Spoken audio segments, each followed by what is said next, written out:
Mesdames et messieurs, merci de nous choisir pour vous informer. Voici le sommaire de cette édition. L'innovation est prônée pour la gestion des déchets ménagers dans la ville de Lomé, la capitale du Togo. Et dans cette logique, le district autonome du Grand Lomé lance un appel à projet afin d'apporter des solutions innovantes dans la gestion des déchets ménagers. Les détails en ce début d'édition.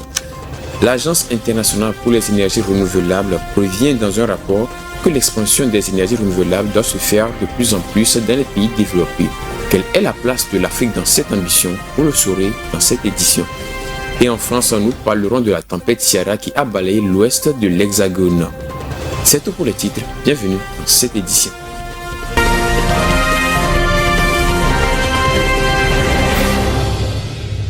Comme annoncé dans les titres, le district autonome du Grand Lomé DAGL mise sur l'innovation pour apporter des solutions à la gestion des ordures ménagères dans la ville de Lomé, la capitale togolaise.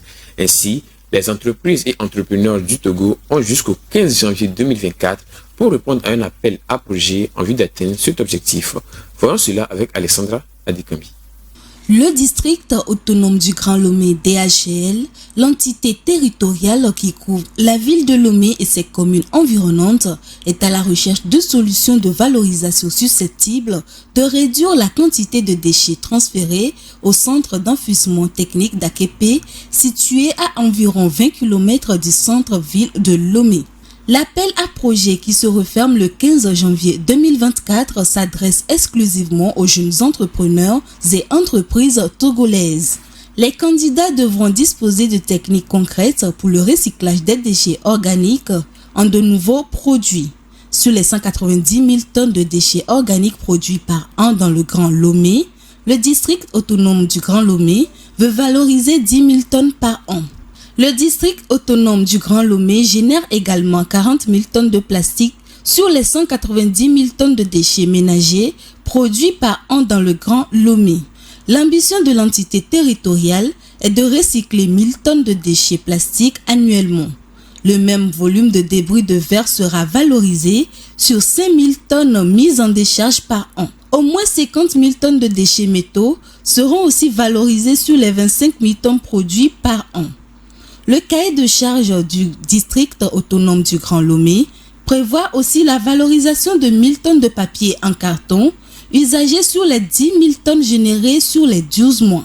Les produits recyclés seront vendus aux particuliers et ou aux entreprises togolaises. Chaque entreprise intéressée devra prévoir une communication en adéquation avec sa taille pour mettre en valeur l'action menée, mais également le partenariat avec le district autonome du Grand Lomé. Cette initiative est mise en œuvre dans le cadre de la 3e phase du projet environnemental urbain de Lomé, qui vise notamment l'amélioration de la gestion des déchets solides et l'appui à la gouvernance du district autonome du Grand Lomé. Allons au Bénin voisin où près de la moitié des forêts sacrées ont disparu ou ont été réduites de moitié. Selon le Cercle pour la sauvegarde des ressources naturelles, cette situation est due à l'abattage des arbres et à l'agriculture intensive. Léon Sabo nous en dit plus. Au Bénin, l'ONG Le Cercle pour la sauvegarde des ressources naturelles Césarène essaie de préserver les forêts en collaboration avec les communautés. Elle sensibilise sur l'abattage des arbres et donne des conseils à la population en fabrication de miel et élevage d'escargots. Bienvenue Bossou en est le directeur exécutif. Il explique que la disparition des forêts sacrées est due à l'agriculture intensive causée par la pauvreté étant donné que les populations n'ont pas les moyens d'acheter de l'engrais et ne peuvent pas se procurer du gaz pour l'énergie, d'où l'abattage des arbres. Selon ses remarques, 14% des forêts sacrées ont disparu et 30% en ont été gravement dégradées de 2001 à 2012, signifiant la diminution considérable de leur superficie. Il faut noter que le Bénin, abritant plusieurs forêts sacrées considérées comme des lieux de culte, a vu l'urbanisation les transformer en stations-service. C'est le cas de la forêt d'Avele-Kétézou qui a complètement disparu. Modeste Zinsou, directeur de l'Office régional de tourisme de Ouida, offusqué, déclare que c'est un lieu mythique, une forêt qui n'existe plus. Selon lui, les autorités d'antan ont vu le mal partout, décidant ainsi de les couper pour faire place à une station-service. Face à cette situation, les autorités ont adopté des mesures depuis 2016. Il est donc interdit de couper des arbres sans l'approbation de l'État, d'autant plus que le gouvernement a investi environ 3 milliards de dollars dans les secteurs de la culture et du tourisme, ce qui aiderait indirectement à préserver la forêt. En République démocratique du Congo, l'innovation se met au service des populations. Ainsi, un frigo alimentaire à l'énergie solaire vient d'être mis sur le marché. Celui-ci permettra aux commerçants de stocker leurs fruits et légumes et d'allonger ainsi la durée de vie de ces différents produits frais. Alexandra Dekambi. Bonne nouvelle pour les commerçants de vivre en République démocratique du Congo. Le frigo solaire de la start-up française Coolbourse est déjà sur le marché à Kinshasa pour faciliter la conservation des produits frais qui sont souvent jetés par manque de moyens de stockage. L'appareil est équipé de panneaux solaires et de batteries d'une autonomie de 3 jours ainsi que des ampoules LED et des ports USB pour la recharge des appareils électroniques. La solution est soutenue par Orange Énergie, la plateforme de la compagnie française de la télécommunication Orange, en charge de la promotion des innovations. Ce produit a été initialement conçu pour répondre à un besoin et permettre aux petits commerçants, aux familles, de conserver des denrées alimentaires et d'avoir de la lumière dans des zones hors réseau. Comme la plupart des pays d'Afrique subsaharienne où 550 millions de personnes n'ont pas accès à l'électricité, la République démocratique du Congo RDC mise sur les énergies renouvelables, notamment le solaire, pour accélérer l'électrification. En juin 2022, le fournisseur de solutions énergétiques BibiBoss a lancé conjointement avec Orange la construction d'une mini-centrale solaire hybride à Bajira.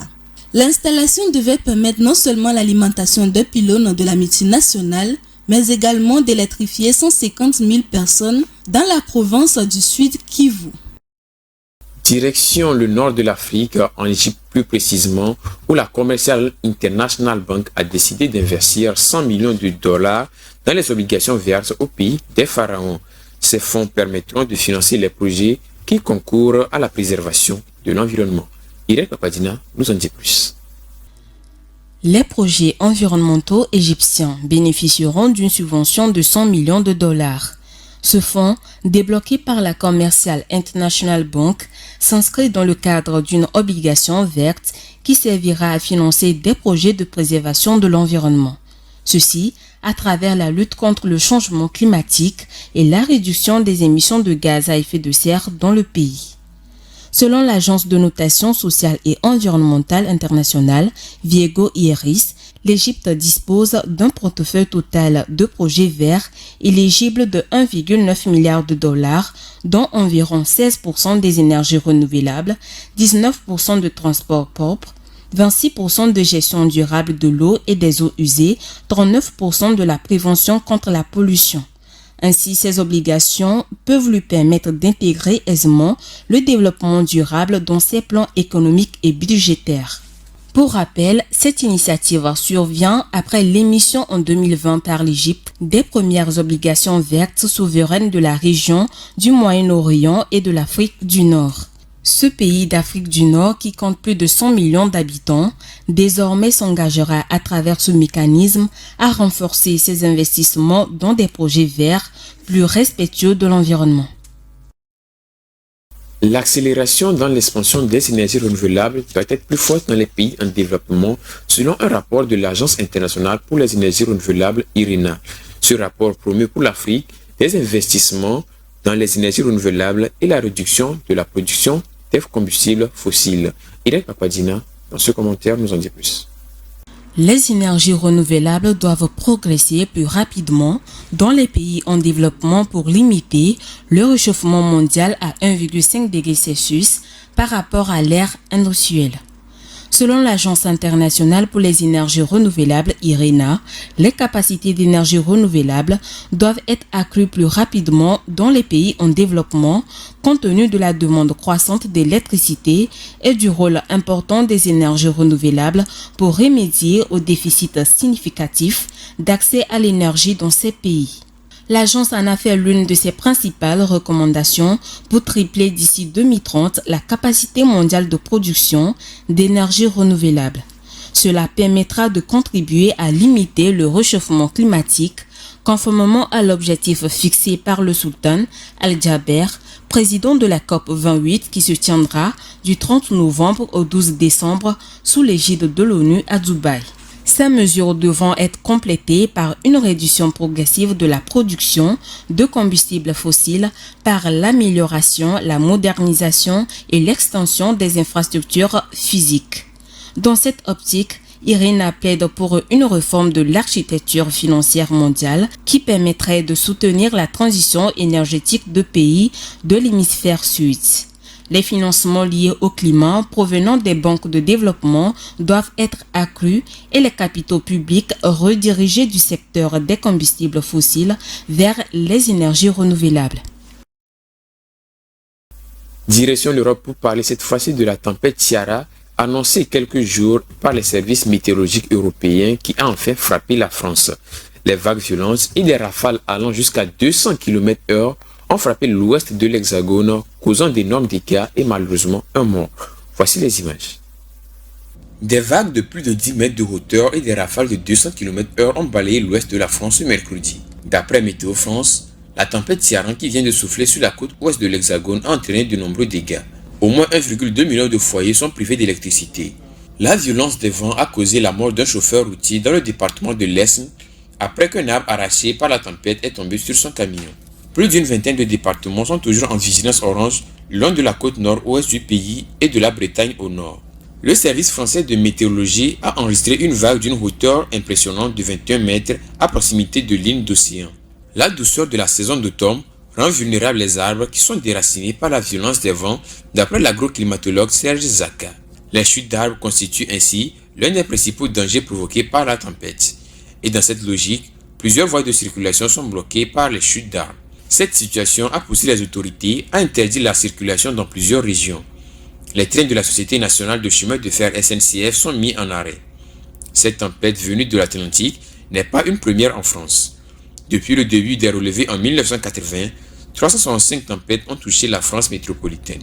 La tempête Ciaran est exceptionnelle, mais ne constitue pas un événement météorologique inédit. D'après certains articles, elle ne peut pas être imputée au changement climatique.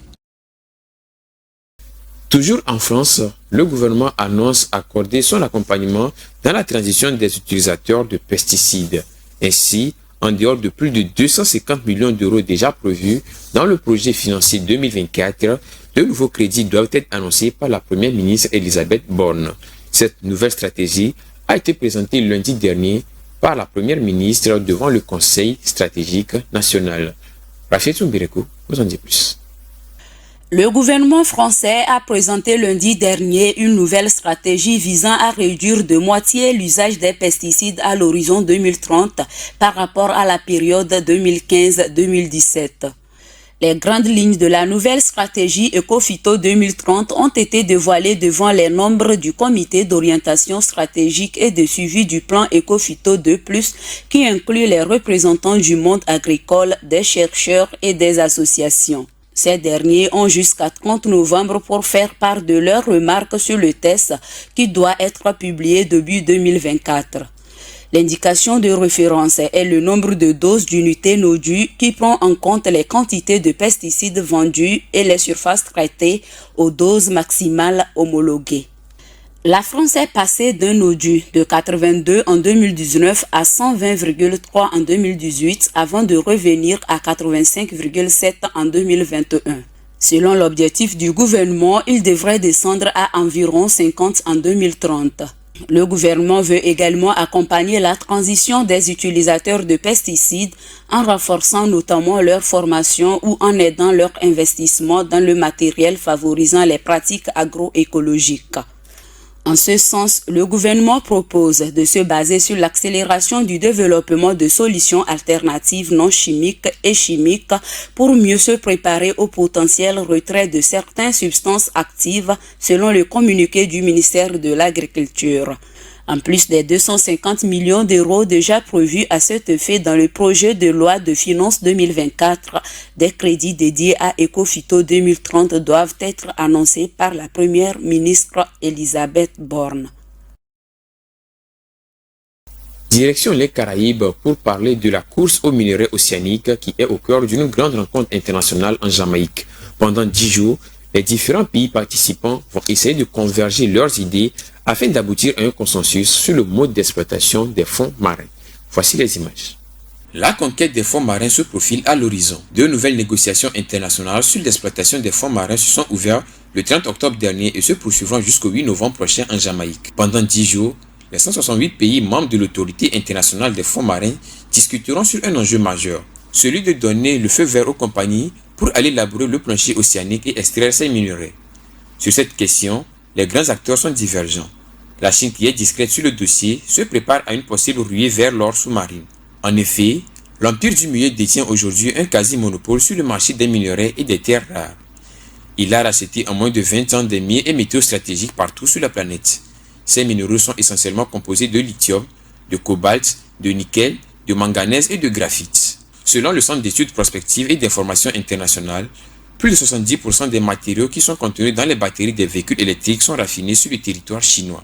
Pendant ce temps, plusieurs pays, à l'instar de la France, réclament un moratoire afin de préserver les terres sous-marines d'un désastre écologique. D'autres États insistent au contraire sur l'adoption de règles communes qui encadreraient et permettraient l'extraction des minerais. Le Canadien François Chartier, qui suit le dossier pour Greenpeace, encourage clairement la création d'un code minier. L'Agence internationale de l'énergie prévoit que les besoins de minerais et métaux critiques seront multipliés par 3,5 d'ici à 2030. À l'heure de la transition énergétique, la ruée vers l'or sous-marine est un défi ultra stratégique. Les voitures électriques, les panneaux solaires et éoliennes requièrent en effet une grande quantité de ces matériaux. Les décisions idoines sont alors attendues à l'issue de ce sommet sur l'état insulaire des Caraïbes pour contribuer à l'atteinte des objectifs de neutralité carbone. C'est tout pour cette édition. Merci de votre attention. L'information environnementale continue sur votre chaîne Green TV International.